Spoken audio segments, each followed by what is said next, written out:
जीतने वालों को मेरा सलाम। जब MS धोनी से पूछा गया कि 2011 वर्ल्ड कप जीतने के बाद आपकी ज़िंदगी कैसे बदल गई, तब धोनी साहब कहते हैं, मेरे घर में 3 कुत्ते हैं। मैं चाहे सीरीज़ जीतूं या हारूं, वे मुझसे एक समान ही व्यवहार करते हैं।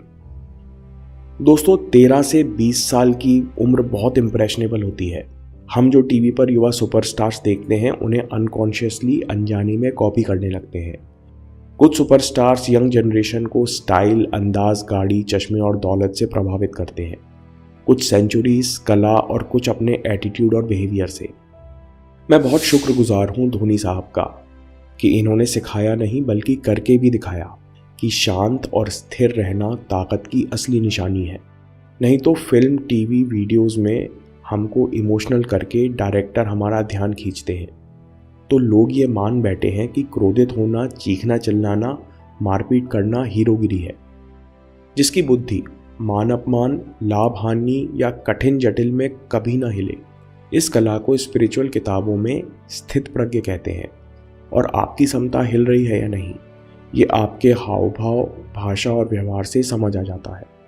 इस जनरेशन को MS धोनी ने बताया कि असली ताकत तो मन शांत रखने और अपने अहंकार को जीतने में है। और हर स्पिरिचुअल किताब भी यही कह रही है कि अहंकार, ईगो, जो काम, क्रोध, लोभ, मोह के अलग अलग रूप लेता है, बुद्धि और विवेक को शून्य कर देता है। अगर आपको कठिन, उत्तेजित करने वाली स्थिति में भी स्थिर बने रहना है, तो ईगो या अहंकार को खत्म करना सीखना होगा। यही कारण है कि माही का योगदान विशेष है। सचिन तेंदुलकर ने उनके साथ एक ही सीरीज खेलकर कह दिया था कि धोनी की सीनियर और जूनियर दोनों तरह के प्लेयर्स से अच्छी बॉन्डिंग है। धोनी साहब का मैन मैनेजमेंट आप इस तरह से समझ सकते हैं कि एक बार कोच अनिल कुंबले ने कहा कि जो भी टीम मीटिंग में लेट होगा उसे 10,000 रुपये फाइन देना होगा। धोनी समझते थे कि केवल एक आध प्लेयर को पनिशमेंट देने से केवल उस प्लेयर का मोटिवेशन गिरेगा। टीम के अंदर टाइम मैनेजमेंट की कला और सामंजस्य की भावना नहीं आएगी। छोटी बातों का बड़ा अंतर होता है। धोनी कहते हैं कि अगर कोई एक लेट होगा, उस प्लेयर के बदले सबको 10,000 रुपये देने होंगे। मतलब हर किसी की जिम्मेदारी होगी कि कोई दूसरा लेट ना हो। पूरी टीम ने 2-3 बार फाइन भरने के बाद उस लेट लतीफ़ प्लेयर का पूरा ध्यान रखा होगा।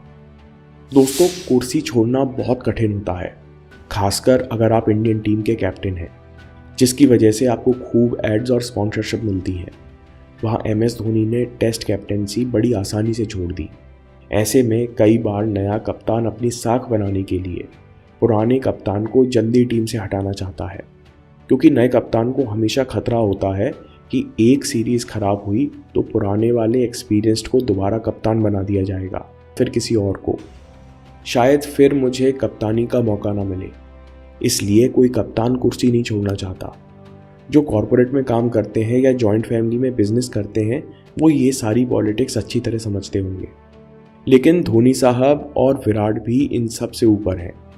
कपिल देव जी और MSD कोलकाता ईडन गार्डन्स में एड शूट कर रहे थे। 4 दिन बाद इसी पिच पर श्रीलंका के साथ टेस्ट मैच शुरू होना था। धोनी ने जाकर पिच को जांचा और क्यूरेटर से बात की, फिर स्ट्रैटेजी और पिच की खबर विराट कोहली को दी।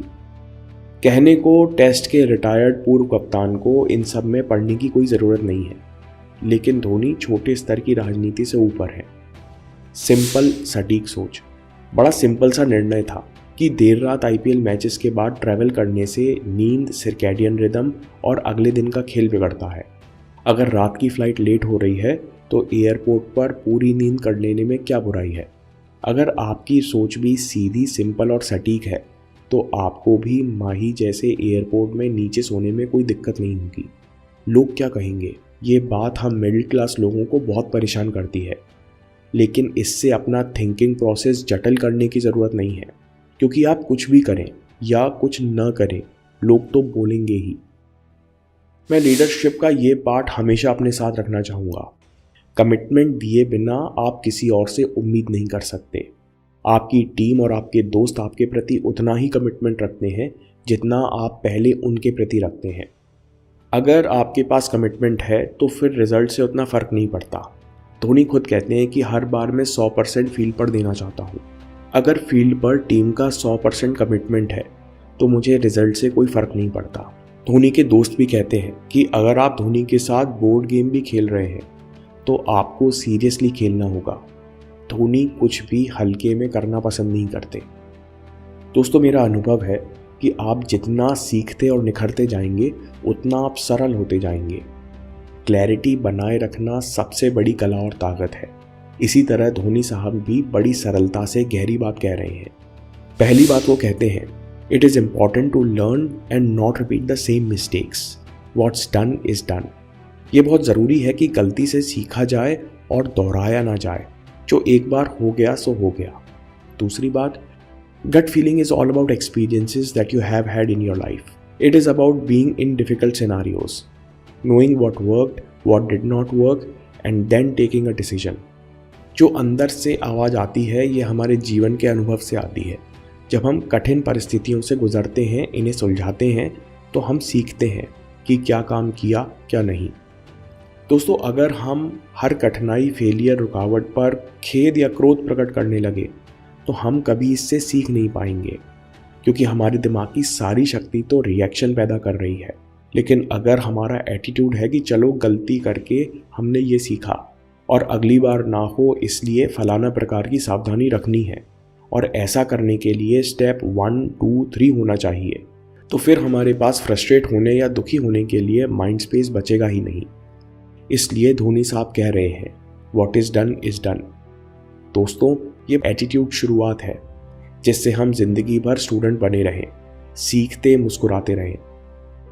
दोस्तों, अगर ये वीडियो आपकी वेवलेंथ से मिला हो और अभी आपके पास समय हो तो मैसिव डिसिप्लिन पर वीडियो ज़रूर देखिए, नहीं तो बात के लिए सेव कर लीजिए, आपके बहुत काम आएगा। मैं काम के किस्से लाता रहूँगा। हिम्मत, हरकत, होशियारी, हम जीतेंगे।